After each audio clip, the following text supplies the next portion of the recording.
Yes, it is Between the Lines.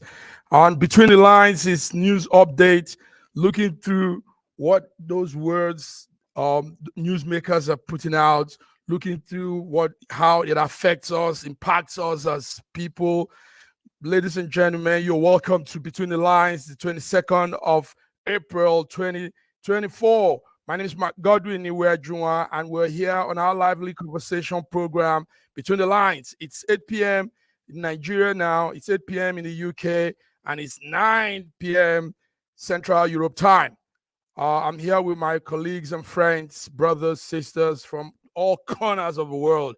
Right there in Lagos, Nigeria, is our man, Ogbeni Olayinka Raji. Ogbeni Good evening, Olayinka viewers. Raji. Thank you very much. Good evening, Massive Mark. Good evening, global viewers. Welcome to our Between the Lines program on Mondays. Good. Welcome. And right beside you too is Bidi Nana, Diva Bidi Nana from Lagos, Nigeria. How are you this evening? I'm all right. Massive Mark, good evening. Wow. Nice. It's good to Our see viewers, you. It's good to see you. Thanks for joining us again today. Yes, thank you too for coming. Thank you for coming up, showing up. In faraway Toronto, Canada, is our man we can't do without because he's there on that instrument and he brings his updates. Sir George Chukwu, you're welcome.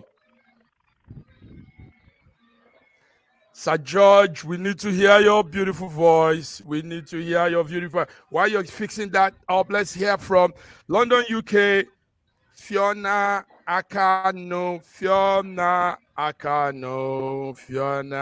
I could go along singing with that name. How are you, Fiona? Fine, thank you. Good evening, viewers. Good. Good evening, Sarah. Good evening, Fiona. BD, Sir George, Massive Mark. Good evening. Great. Good evening. It's good to see all of you. You're all welcome. And you guys, you need to see the number of the views as it's climbing. Boom, boom, boom, boom. So a lot of people want to get updated. They want to hear the lines between the lines. So you're all welcome. We are looking at a lot of things. We're checking out. Sorry for that. We're checking out some of the updates we're getting from here. Let's start with something that sounds a little bit in the diaspora angle. We heard something this morning. CBN, that Central Bank of Nigerian Governor Cardoso, announces that there will be a new partnership with international money transfer companies so that Nigerians in diaspora can double their remittance to Nigeria. Gentlemen, they want our money, but they don't want us to put our inputs into our knowledge and ideas and things we can say to help governance. But they want our money. But it's not a bad thing. They want to increase how money will be coming to Nigeria, make that ease of movement. So this is what Olayemi Cardoso, the CBN governor, was saying this morning. Let me start with Fiona. Fiona, they want your money. Nigerian government wants more of your money. So they are making easy passage for you to send money. But you probably don't need to talk into their governance. Fiona, how do you see that? Fiona, go ahead. Okay. There's a background noise coming. Fiona, go ahead. Yeah. So anything that makes anybody's life easier is something that I will always align with. So in terms of the actual facts of the matter, I don't really have a problem with it. The part that irks me slightly is the idea that with all the things and all the remittances from the diaspora that goes to Nigeria, the fact that we don't really have any input into political input into things that happen on ground is the thing that slightly kind of gets in my craw. So I mean, it would be nice if alongside this we have at least a diaspora voice that is going to be heard, that's going to be sitting in government there and really helping the decision process. And so of course we've discussed many times before that the remittances that Nigerians send from here, in spite of the fact people say, oh, they're using it to do business, they're using it to build houses. I mean, to be honest, a lot of people are sending money from the diaspora to family at home just to sustain them. So we realize and we recognize that the diaspora is the social service system that Nigeria lacks. And it would be nice for us to be recognized for the very important part that we play in Nigeria. Thank you very much, Fiona. So that's our man, Olayemi Kadoso. He was saying this morning. He said one of the things he said is they've secured a cooperation between some International Money Transfer Organization, IMTOS, so that we can double the flow of the remittance to Nigeria in its consulate. They are considering some other options too to improve that foreign exchange market dynamics. So that's Olayemi Kadoso. Let me come to you, Sir George. Sir George, hope your volume is okay now. Okay, let's still check on Olayinka. Sir George, we need you to fix that audio. So Ogbeni Olayinka, this is it. Yes, some good measures to help us send money to Nigeria, make ease of remittance. So for Nigerians in diaspora can add more. Yes, we need to add more, and we want to add more to Nigeria. We want to better the life of our people and even the economic situation. So, but how do you see this with the announcement this morning? How do you see this? Honestly, I didn't think that there were any issues about sending money back home before. But if there is, I think it's mostly because of maybe exchange rate differences. But whatever it is that will be done by the central bank government to make remittances easy is welcome. Because as Sister Fiona mentioned, I can assure you that a lot of people, especially in the south, depend on diaspora remittances for survival. A lot. Yes. Sometimes they are in a. Go ahead.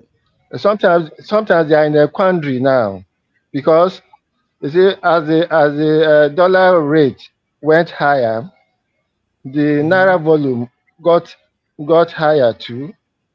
The naira volume got higher. Unfortunately, inflation wiped out whatever gains that we thought we were gaining. Yes. So yes.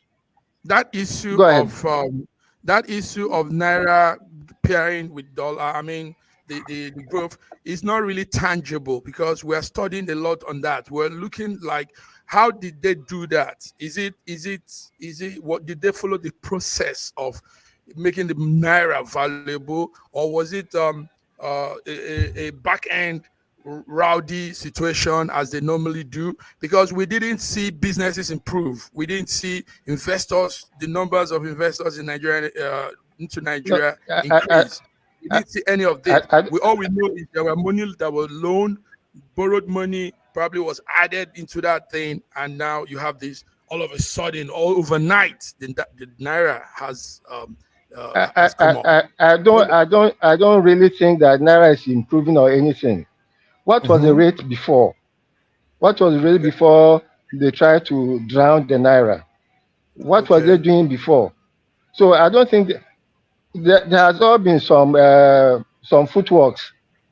But whatever the case, let there be stability in the exchange rate, so that we'll know that if you order something at a certain rate, by the time it is arriving in the country, the rate has not changed so bad as to make your import very, very difficult to sell. Let them just stabilize the naira exchange rate. Thank you very much. Before we continue, let's welcome our man, Dr. Godwin Ibe from Moscow, Russia. Dr. Godwin, you're welcome. Thank you for having me. I hope I'm audible. Yes, you're audible. Sir George, are you clear now? Can you say? Okay, BD. Let's have your take on this whole thing we're saying. We're talking about a remittance. We're talking about government. This morning in Washington, our Serbian governor said they've done some real good corporations with some international money transfer organizations so that we can remit money. We won't have much problem going through that process. What do you think, BD? Unmute yourself, BD.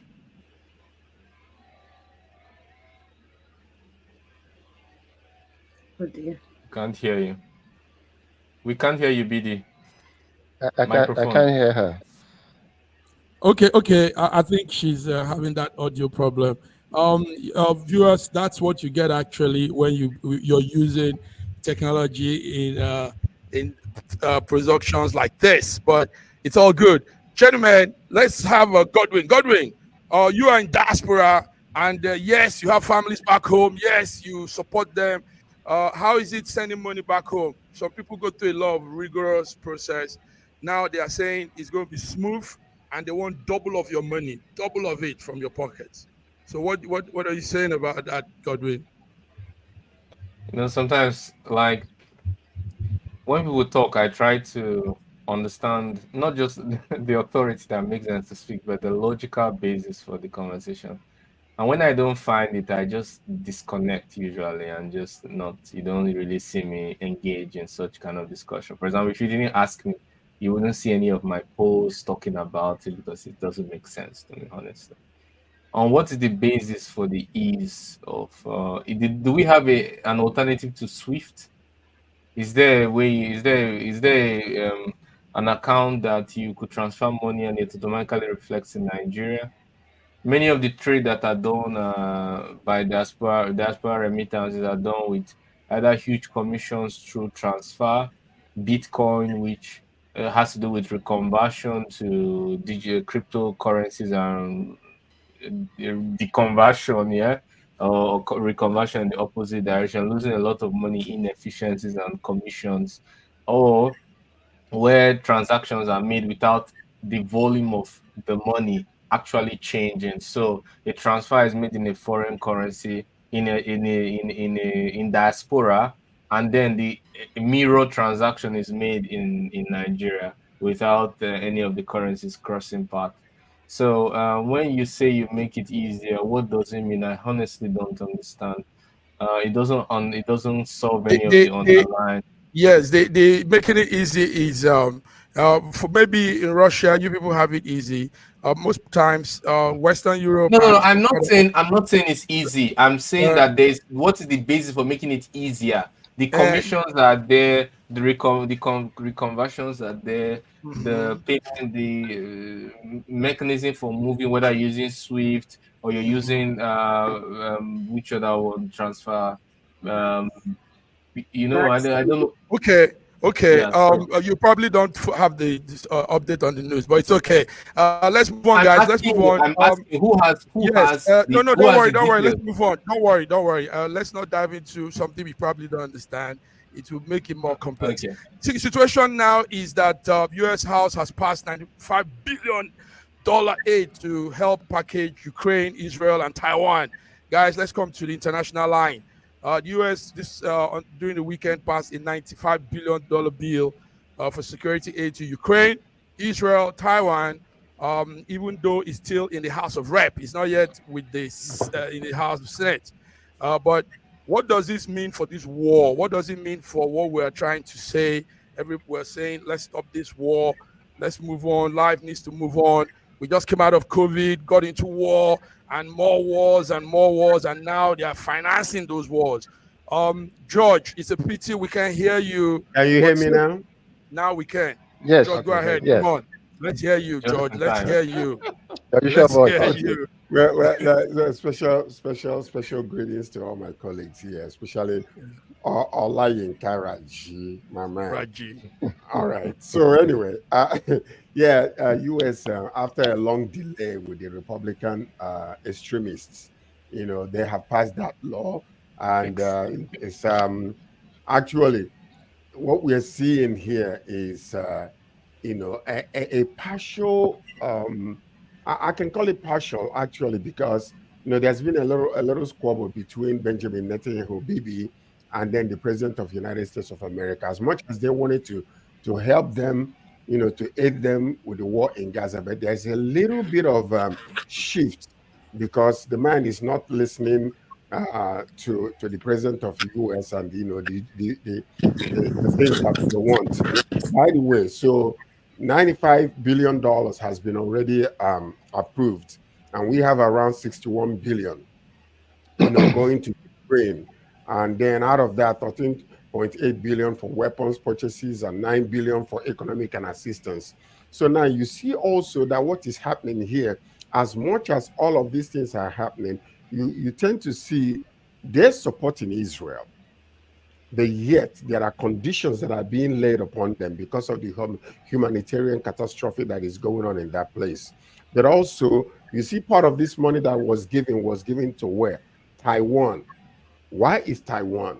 It's because of the war in Ukraine, whereby some of these ayatollahs of their nations are actually just so hungry to occupy lands and take over, the resources, the things that used to happen in the 18th century. They still happen. They're going back into that way of trying to, harness lands and, expand their territories, which is happening all over the world today. So China is threatening to take over Taiwan, and Hong Kong, if care is not taken. And that is the reason why America is spending this type of money. And they're increasing their own portion of that money is going to their own military might. They're going to be using it, to actually, bring in some of, increase their own equipments and stuff like that. But what you're seeing here specifically is this third world war that is actually, just coming very soon if we're not careful. Because there are so many countries like China and Russia, which I have said before, Russia had a little bit of reason for going after what America wanted to do to join Ukraine to NATO, because they wanted to, protect their own territorial integrity. And this is what we're seeing also in other countries like Niger Republic today, when Russia is just coming there close to Nigeria. So the money has been released. Israel is going to get their money, but there is warning going after Benjamin Netanyahu, because what we see is that he is bent on going to Hamas and making sure that Gaza Strip belongs to them rather than two-state solutions that we are having. So let me give other people an opportunity to speak about yes, thank you. It was nice hearing your voice and what you beautifully presented.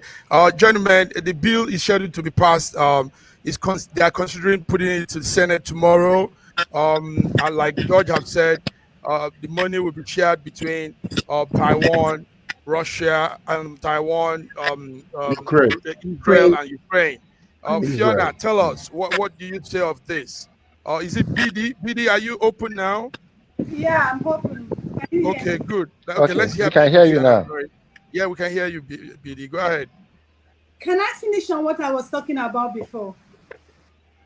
Where you say something before. Go ahead. Go ahead. Let's hear what you had before. It's okay. So what I was saying is that having the company to help them in remitting the money back to Nigeria is not an issue, because the Nigerians in diaspora have not had issue remitting their money. The challenge they have is getting value for what they are bringing back to the home. Now, another thing is this. Nigerians in diaspora, I think they are not united. They've not really tried to come together to form a quorum so that they can actually have a voice. Because you can't be asking for people's money, and when they speak, you tell them that they should not speak in issue that concerns who is asking for people's money? We need their money. Nigerians need Nigeria is not asking for diaspora money. Most of the diaspora money goes to support families. They're asking for, well, let me finish first. So they should have mouth where their money is. Now, lastly, what I want to say is this. All what you see is happening in Nigeria is just a cosmetics. Because they are just floating our naira. It's just a cosmetic making, because there is no industry, there is no investment, there is no production, and they say dollar is going down. Now, why you will know that this thing is just floating and cosmetics is because the price of commodity have remained the same. They are not coming down, and they can't come down because all these are cosmetics, they're just floating it. And if care is not taken, this thing the Nigerian government, CBN are doing will just lead us to more trouble in time to come. I'm telling you, that's just it. And but a lot of Nigerians are just, turning deaf ear and blind eye over what is happening, because the way this present government is handling this is not the best way to go about it. Now, talking about the US passing bill, my question, I just want one question. Is US making money for war?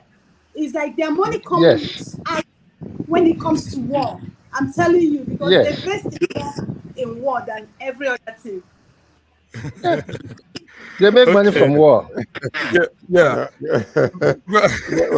Wait, can I respond to that? As a matter of fact, let me respond to that. Okay, go ahead, George. If you see part of this money that is being sent, it's being sent out of to protect certain countries that might not have that military might to help themselves. For instance, as much as we are saying this, I want you to pay attention to part of the 9 billion was actually set apart for Gaza, for humanitarian aid. So is that for war? No, it's not for war. You are sending 9 billion to Israel for Gaza. No. For Gaza, you are sending. US is sending 9 billion to Israel for Gaza. No, not 9 billion, not the whole 9 billion. A portion of how much? You are sending money to an oppressor for the oppressed. I don't understand the logic. No. Hold on. I don't understand the logic. Hold on. You can love your child and chastise your child for doing wrong. Israel is an ally to the United States. You don't bomb your child, for Christ. No, it's also hold on. You haven't seen any portion of that. What we are saying here is, number one is money was set aside. America themselves, because of the situation in Gaza, have not been able to send aid directly. So they're sending food, they're sending aid over there. Right now, a portion of the money that through was Israel. passed, hold tight. A portion of the money that was passed was for the humanitarian aid in Gaza. Okay. Yeah, no. Sir George. Go ahead on this. Let's Gordon, say something. Massive, if you stop me, I will leave, honestly. I'm tired. You talk for 3 minutes. I was counting it 3 minutes, and then you spoke for a second time. Let me see. Okay, let me start. I'm just telling you, I checked the time now in the clock. Okay, I will see my 5 minutes. So, Ukraine from the 95 billion, 61 was passed to Ukraine. Now, Russia's annual budget, military budget, is 100 billion. So that is obviously clear that it's not going to make a difference in half of Russia's annual budget. Then also, most of the money do not reach the front line. This one is agreed in Eastern Western publication. It's not my idea. Everyone in Republican, Democrats, everyone agree that most of this money never reach the front line. And then even the ones that reach the front line, eventually, if they are not destroyed by Russia along the way, they are captured whole and displayed in Russia, like the infantry, Bradley infantry fighting vehicles, the Abrams tank, the Leopards. They are all on display in Russia. And then the last but not the least, if by any chance they are not destroyed on the way, they don't arrive in Russia for display on May 9th or whatever in our museums, then it is in the black market. Many of these weapons sent to Ukraine, they are in the black. If you go on the dark web, you can buy it. Even people in Gaza are using some of the things sent to Ukraine to fight. Hezbollah is using the aid sent to Ukraine. Hamas is using the aid sent to Ukraine. Houthi is using the aid sent to Ukraine. It is agony for the people of Ukraine. So are you saying that Russia is actually capturing these things and then through the black market and selling it to all of these Russia has so many chances. No. Exactly. That's what I'm asking the question. It's not only. It doesn't have to be Russia. Because it seems like you're talking about that most of the weapons that are being sent to Ukraine or the money that Let me answer. You ask the question. Let me answer. Let me finish so you can answer me wholly. Are you saying to me, because what you're saying that most of these things that are being sent to Ukraine are not going to the front line? Therefore, you're saying, and Russia is capturing a lot of them. So are you saying that Russia will capture them now, take it around, through the black market and go and sell it to some of these terrorist groups? Is that what you're No, trying to say? that's not what I said. No. Just So you got it wrong. now you misunderstood it. Now, I let Godwin explain. Yes, He's explaining. what I'm saying, you misunderstood it. Now let me get it. From the 61 billion that I sent, there are many ways it doesn't reach the front line. Number one, is destroyed along the way. Number two, even when the few that reach the front line are captured, either damaged or in whole, and taken to Russia for display. Now, number three, they are sold through corrupt officials in the black market. The people that are most interested in buying this are non-state actors. They are the most people interested in, or private military contractors. These are the two people who are interested in those kind of things because they do not have an industrial complex. Now, there's a general agreement that it doesn't reach the front line. So the military industrial complex or US is. You mean like specific agreement? Gentlemen. No. I mean it's on Eastern and Western publication. An agreement that it's not that a Russian is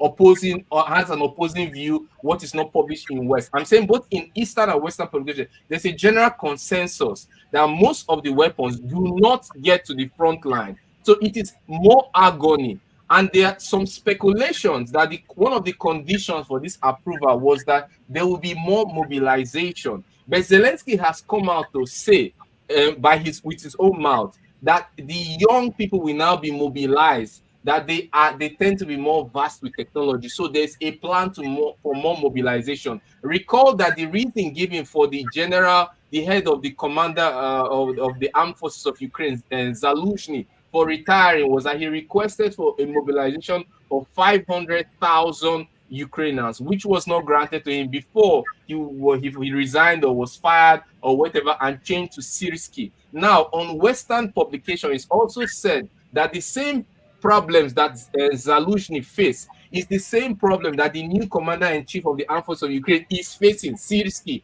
is facing lack of manpower, lack of ammunition, lack of motivation to fight, and more losses, both in terms of manpower, more territories are being lost. No one is talking about a stalemate anymore. Everyone is talking about the need to save Ukraine from the acute loss of manpower and territory. So it is all right. Mark, please, no, gentlemen. If we linger long, please, we will not. No, listen, please. Let's have that. Like I tell you, let's do this. Boom, boom, boom. Kind of. Then go on. When you linger on one topic, we will not have the time to speak on other things. Go on, Mike. Meanwhile, Exchange Wireless Limited is saying that I agree with George. The US is not the problem. We must help Ukraine no matter the cost. Russia must not be allowed to get away with his barbaric behavior. Wow, that's from Exchange Wireless. So they are following us. And yes, that comment is completely upside down. Well, it is his view. Everybody has their view. So yes. I'm just saying that. Yes. It's okay. Gentlemen, anyhow, the bill has been scheduled for consideration in the Senate by tomorrow, and 60 billion of that money will be addressing the conflict in Ukraine, with a significant portion earmarked for replenishing U.S. weapons stocks and facilities in Israel. Now let's move on to something home again with our people. Nigeria is not matured for state policing. The IGP has said this morning. The Inspector General of Police, Kayode Egbetokun, believes that the country is not matured for state policing despite the problems, the security challenges we're facing in that country. But this is what the man has said. And I know George is an advocate for state policing. George, let me start with you. Your IGP says you are not matured for that kind of arrangement. What do you think? I heard that, and I was reading up on it today. Actually, I think his what do you call his name again? Inspector General of Police. Yes, Kayode. Kayode. He was expressing his opposition to the establishment of Exactly. that state police in Nigeria. You know, his concern that Exactly. he was citing, you know, was ethnic tension, divided loyalty, potential abuse of power by the state government. However, the point is this: just simply because there are a few number of things that might be in every situation, it doesn't matter where you are, it doesn't matter what you do, you must look at the bigger picture. What we are looking at here is, you know, there's an economic term that says do anything for which the benefit exceeds the cost. Are there going to be some cost to this? Yes, indeed. But in the general, you know, spectrum of the political climate in Nigeria and the temperature that we are seeing, we believe that state police will be the best for this country. It might be a slow process. So you cannot come out as one of the IGP of the police and keep on talking because you exercising the authoritarian type of position where you're, you know, over the whole entire police. No, we believe that if we can institute a police, a state police, where people from the same area will know the general vicinity and know the people and know how to deal with their own people, whether you're a Muslim, a Christian, or whatever, eventually it will be the best thing to do. So to come out and, you know, Yes. we don't even need him to come and tell us, because all he knows is the power that he is exercising. But eventually, if we do a police, you know, and then it will also reduce, you know, the timeline when police is called to the time they arrive.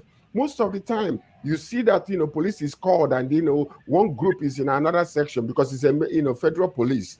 And by the time they reach the scene of where they needed, you know, the people have already gone. So what we are saying is state police is still very beneficial, and we must look into it. I mean, all right, George. All right, George. Let's bring in one of the ladies, Fiona.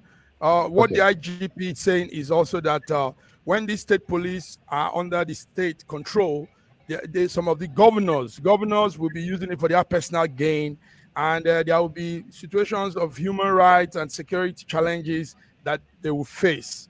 Fiona, I know what you say about this too. Tell us, what's your take on this? What's your view? So I hear what the IGP is saying about what will happen if this is granulated down to the states. I hear what he's saying, but do I necessarily agree with it? Not really. I think just by the antecedents, we can see that that's the system that we have in place doesn't work. So just from the starting block, the system doesn't work. And definitely, I think a better understanding of your local area, the terrain, the people. I think in terms of bringing that kind of security aspect into the states, I think that would actually work. As George said, I think it'll take some time, you know. But I think we're probably one of the few federal republics that still has policing centralized. So I mean, from that point of view, it's no longer really fit for purpose anymore. It's no longer fit for purpose anymore. Yes. Raji, you were going to say something. State police, Nigeria is not matured yet. Go ahead. I agree in total with Sir George and Sister Fiona. Is it because the mentality of the current Nigerian police force is unitary in concept and it's in their own understanding? Because when we were in the original grouping before, and we're running a truly federal government, every region had its own police force. So what is happening is Nigeria is a caricature of a federal state. Every day, the government is taking steps, moving us towards a unitary state, while still retaining the Federal Republic of Nigeria nomenclature for the country. So it's an aberration. Everything is local, and unless you have local people managing local security, you cannot be able to do effective local security. Okay, so Billy, I know you're also an advocate for state security. I've heard you say that a couple of times in your programs. What do you think? They say we're not matured for it. Is this man saying it from his own one-sided opinion, or maybe because of allocation that might be shortchanged from coming to the federal and all that? What do you think? Of course. I think to some extent he's correct. if you understand the makeup of an average Nigerian, more especially the makeup of an average Nigerian who is doing well, who is well to do, you know that we are kind of users. Do you understand? Now, state policing is actually what Nigerians need now. But we don't need it on the kind of government we are practicing now. What we need is a regional system of government, then the state police will work. But as long as we are still practicing the self-acclaimed federal system of government, I'm telling you, the state police will only be used by few to destroy majority, which is already happening even in the federal system of government that we claim we are practicing. Because me and you know that there's nothing federal about what we are practicing, but we claim it is. So if we actually really want to, adopt state policing, we should first adopt the regional system of government so that it can work. If not, like he said, the example gives governors, the individuals will use it against each other. Thank you very much. Godwin, I come to you last because I know you also add to this discussion in time past. Yes, tell us what do you think? State policing, and the man says we're not matured for it, we're not ready. Well, I think anyone who has unchallenged power would obviously not like to lose that power. Power corrupts, obviously, absolutely, but I'm not trying to say it's corrupt. I'm just saying there's a tendency to not want to lose authority or power. We see that with also the formerly or ex-unipolar hegemonic world, which has become multipolar, and the hegemon which controls NATO and EU always tries to retain that control. But it's clear that we need, I don't want to say we need state police, we need federalization, true federalization. Because when we talk about state police, it can be in two forms. It can be territorial divisions of the federal police, where there's a more decentralized control of the police, but it's a national body.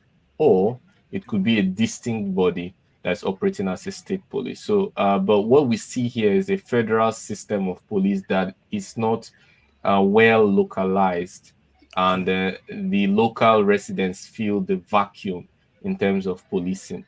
So what we need is true federalization, takes into interest of the local residents. And also it's time to look into other things like National Guard. I don't know if we have a National Guard.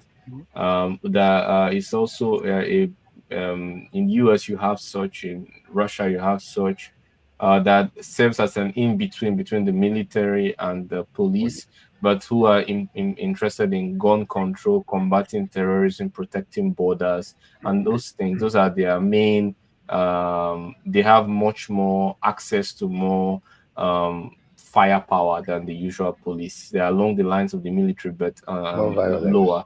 In this case, the state can have their own paramilitary force along the lines of that National Guard. It doesn't have to be the police, but it can have that function. And we see it in many, in the US, the state has its own control over some form of National Guard. It can also be done in Nigeria. So not necessarily the way we see it as state police, but a more federalization that take into account local differences and local interests and local management of the problems. Can I say something, please? Can I add also? Okay, George, you want to? Yes, I want us to go on a small break and come back to more discussion. George, what you want to say? Can you wrap it up? I just wanted to add to what he's saying, actually. Okay. Now, when you look at this, the hypocrisy of this whole entire thing is IGP is coming out to talk about that we're not matured enough. And yet, based on what Dr. Godwin is just saying is this, we depend on the local security people to protect and to guard. Even now, we depend on them and pay them money locally, to do some, state, local things. So why can't we just establish a state police that will take over from these local security people that are doing what is, because they know the vicinity, they know the people, they talk their language, and they are able to protect. And most of the time, they have underground information about some of these other people that are causing this havoc in different places. So I believe that would be the best thing. Nigeria must go for that. That's what I believe. Thank you, George. George, you've always stood on this, and we're all standing with you. State police is what it is. And that's what it is. Viewers, you are tuned in to Between the Lines for our global audience, Monday, the 22nd of April, 2024. Let's come back, guys. Let's come back to some other issues later. Thank you.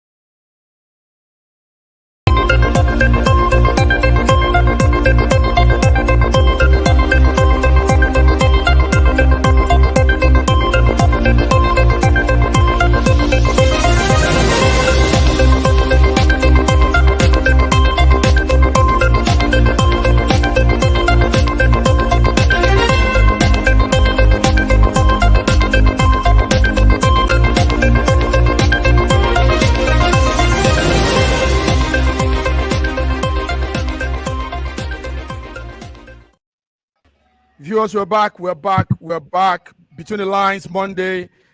Gentlemen, while we're on the small break, some news keep flashing in, and like we do, we just get those very, very vital one and bring it out here. Raji, what's that news on university age limit? Federal government says there's an age limit now. Do you have that? Yes. I think it came as a news flash. Yes. Yes.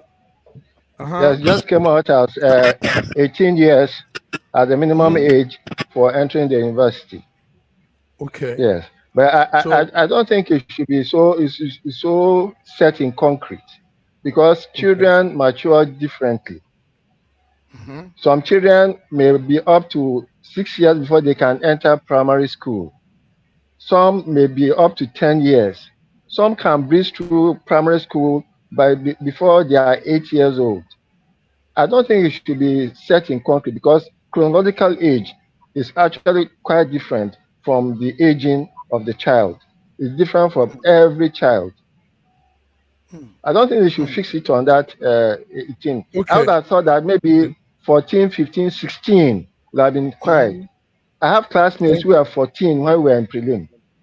Okay, thank you very much. Sorry to cut you in. While we were talking of that security thing, there were statements coming in from our viewers. We like to make our viewers important, because indeed they are important. Staying tuned and watching. Yes. So Exogen says our people from different parts of the world country governed themselves before the British came. Our government doesn't serve us; it serves foreign interests. That's a strong one. Okay, guys. Thank you, Raji, for that update there. It's a news flash. BD, do you have anything on that too? You're on ground. Is there anything on the new age thing for university? BD? The thing is that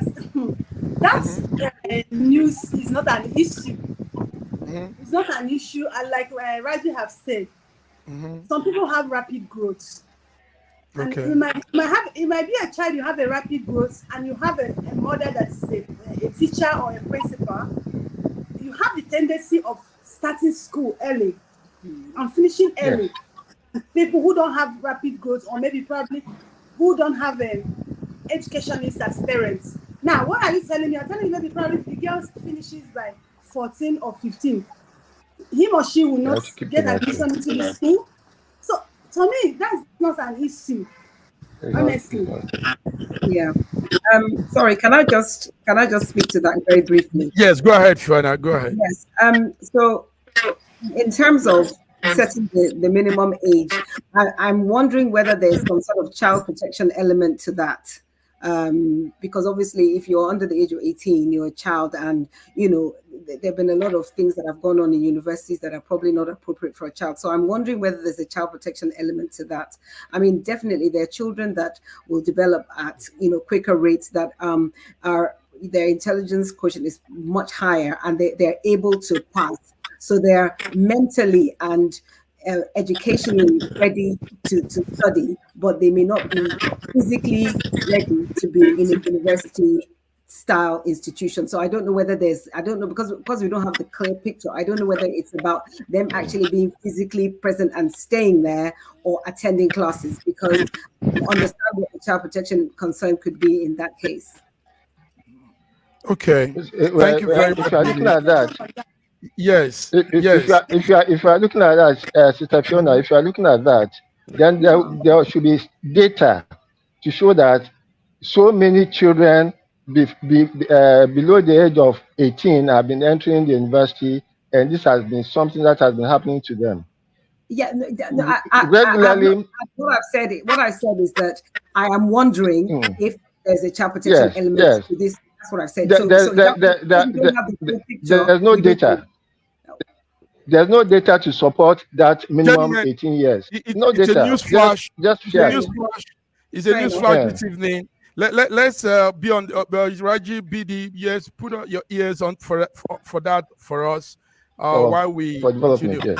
Gentlemen, let's go. But wait, I want to add something very quickly. What if you're talking about the child protection element? I believe you'll be talking about also the child's the age of consent, for example, in sex. Yes. In Nigeria, it's really complicated, even though the law explicitly says, according to the Act, I think 2023 talks about 18 years. It really doesn't happen in all states, right? Not all states have kind of taken it into how do you say, ratified it. I think that would be the right word, ratified it, because of the multi-ethnic, multi-religious nature of Nigeria.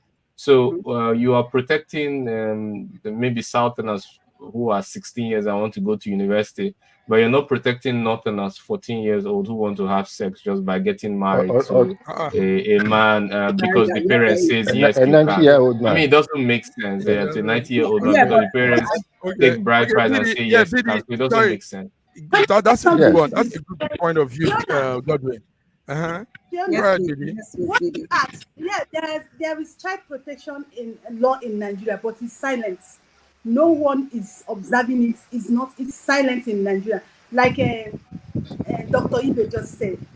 See, you know why I said, to me, this is not a news, it's not an issue, because Nigerian government will allow her 9-year-old girl, 10 years old girl, 8 years old girl gets married. Their rights is not mattered. The child protection does not work there. Now, why would the same government who will allow a minor to be taken in by a man old enough to be her grandfather? The law does not speak there. Now, I want to tell us that getting into school before 18. So that's why I said this is hypocrisy. That's why I asked that. Maybe that's what, because it doesn't make sense to me, because I had friends that were going to university. That's what I was saying. That even with that, it still will not make sense. Even if you talk about like child protection, it still will not make sense in the Nigerian setting. Make sense. Because of the multi-ethnicity, the multi-religious nature, the lack of ratification of this consent act. Yes, and the fact that you are allowing it for marriage, but you're not allowing it for education. It doesn't make sense. Yes, I know. So it's traditional marriage, it doesn't make sense. Therefore, it is. So what we are saying collectively is that it's crazy. Is that what we're saying? It is. I can hear that. Besides, anyway, listen. Besides, anyway, we have more important things that we need to fix in our country than somebody just coming out. Just distraction. That doesn't even make any sense. It doesn't make any sense because they're not going to. Okay, when you go to the north, you see a malam who will go and marry at 9 years old, and all that kind of stuff, and nobody says anything about it. So really, the law is there, like the BD said, is silent. But what we need to do is when we have a plain ground for everybody to operate in, where it doesn't matter what your religious belief or traditional or cultural belief is, everybody is under that particular constitutional law. Then we can begin to talk. But right now, it's not that way. Not in our country. The law is limited only to certain people. Others are just away with it. Yes, thank you. Wasiu Timayu is putting the thumbs up. Camille is putting the thumbs up, and comments are flying also in different corners here. All right, guys, it's a news flash. be on the lookout, BD and Yinka on whatever follows with that. Let's go on with more news now. You all had, I mean, we started it here last 2 months when we had that the owner of that company, Binance, executive fled Nigeria, and now, Binance, the executive fled Nigeria, but he's been brought back. He was caught in Kenya. He's not back yet. It's not back yet. Not back yet. He's not back yet. But the Kenyan not back government yet. have hold on him. Are they still holding him? Yes. Yeah. Okay, but that Yes, shows it's not back yet. that shows that Nigeria and Kenya has a strong repatriation agreement. Is that not so, Godwin? Oh, what do you think? Because they that was did it where to Kanu now. that was where we had the Kanu situation, and now it's him. Yes. So obviously he'll be back. He'll be brought back to face the law. Viewers, we are following that up in our news finance talk. Let's move on now to something more deep. Every time we gather like this, with the number of viewers we also have here, we need to say some social issues. And one of it today is health talk on meningitis. There's a strong waves of meningitis in Nigeria, but Nigeria again is standing up to to be a front runner in the fight against meningitis. So Nigeria is rolling out vaccines. Nigeria is doing things to reduce the amount of meningitis patients. Godwin, let me start with you. Meningitis ravaging Africa. As a doctor, what do you say? Nigeria's efforts, is it going to pave way? I'm not pretty informed of the efforts that have been done so far in Nigeria, so I cannot really comment. Okay. But yes, any attempt to reduce meningitis is very welcome because it's something that affects the central nervous system and the brain. That's what I mean. Yes. So it's and it can affect development of babies who develop much more rapidly than adults. So it's very, very welcome, basically. Thank you very much. Meningitis for our viewers watching. Meningitis is an infection and inflammation of the fluid and the membrane surrounding the brain. Yes. The spinal cord. Massive Mark. Yes. No. Sorry, Raji. Sorry, Raji. Yeah. Hold on. It's good we put things in perspective so that people can follow up. It's okay. So that's it. It's a bacteria, a viral infection that affects the brain and the spinal cord, and it causes swelling in the body. So the story now is WHO is working with Nigeria to make sure meningitis is really fought out in Africa. Okay, Raji, let's hear you. Tell me, Raji, what do you have? No, first of all, I want to mention it's not rampaging anywhere. Now, if there's going to be intervention, it's okay. But I remember some time ago, the same vaccine for meningitis caused serious problem especially in Kano. In Kano, it was a serious Pfizer issue, and I don't think it has ever been resolved. So I'll be very cautious in sending any child of mine to go and take a meningitis vaccine, and also this malaria vaccine that they are brandishing around. I'm very cautious because the history we have of it is not good. It's not good. And meningitis is not rampaging anywhere. Yes. Okay. I'll proceed with question. Let's hear from BD. BD, go ahead. Yes. I want you to tell us one or two things. Massive Bank has actually explained what is meningitis, how it happens. I want you to, that's what I was expecting, to tell us like 2 or 3 things that could cause this meningitis before I will speak. Okay. Meningitis could be caused by virus or bacteria, but it's usually viral. Bacteria is very rare. It's an inflammation of the meninges, which is a part of our nervous system. So an inflammation causes neurological symptoms and signs like headache, inability to focus, dysphoria, and everything that has to do with mental development and concentration and all of that. Now, I'm from what I'm hearing from, usually the way to treat viral diseases is by having vaccination or shoring up the immune system. There is no such thing like antibiotics for meningitis. Usually things that are not bacterial are not treated with antibiotics.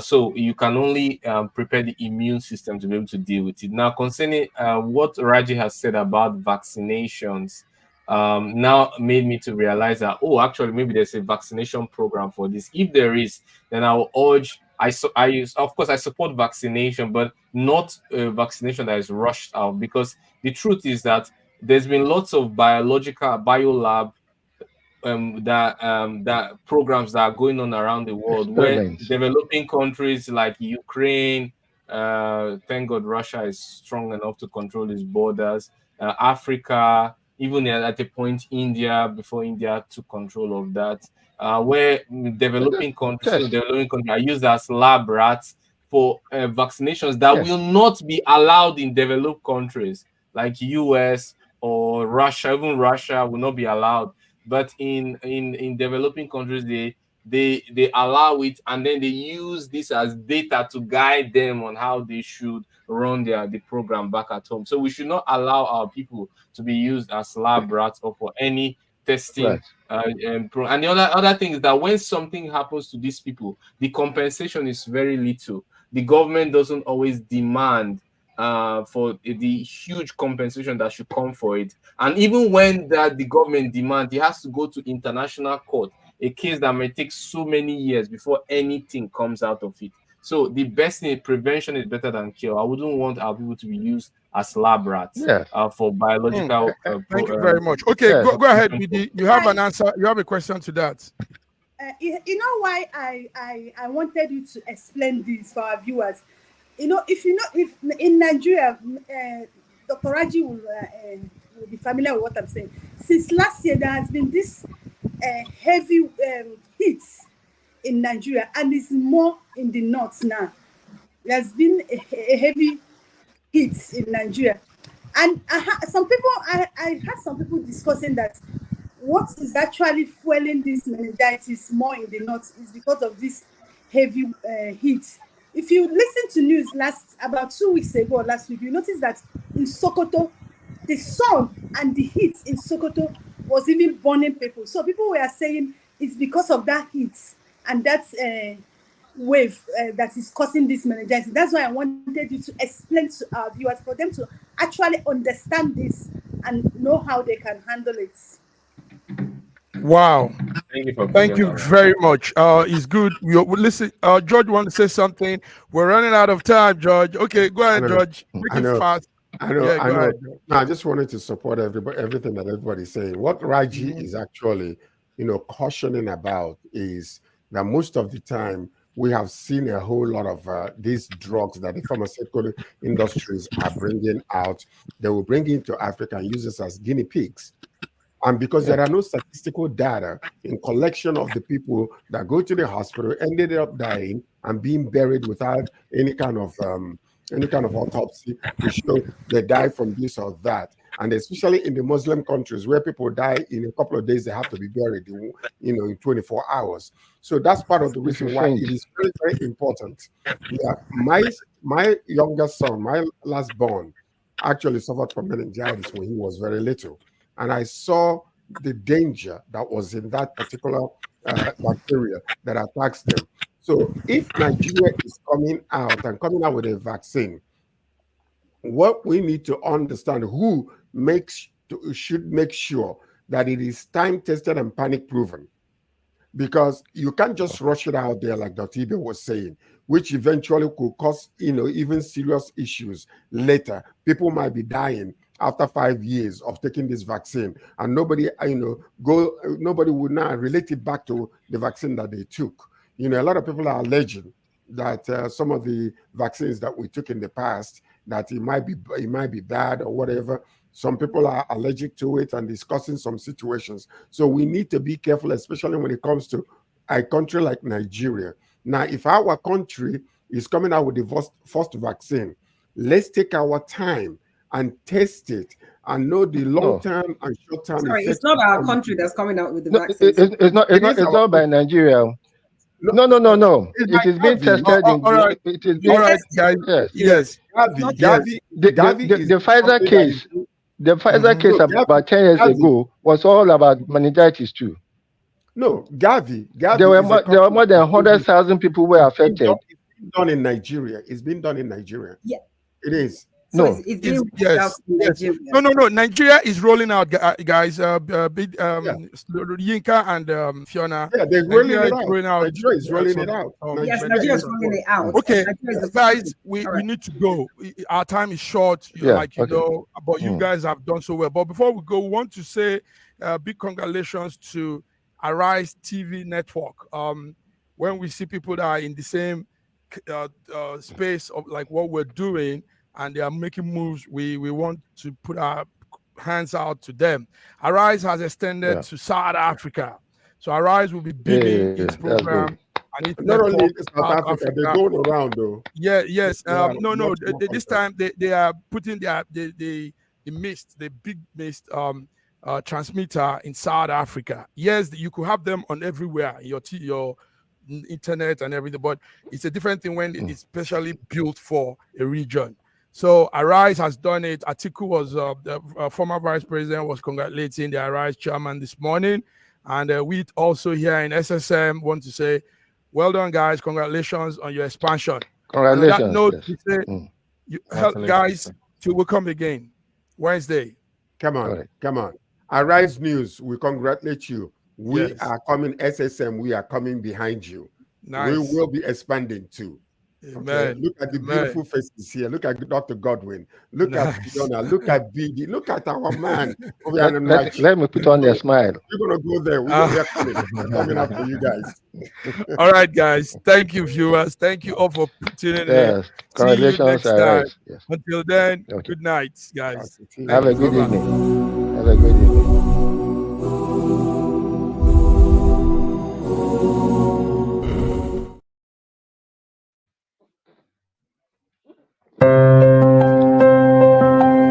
Thinking white guys who join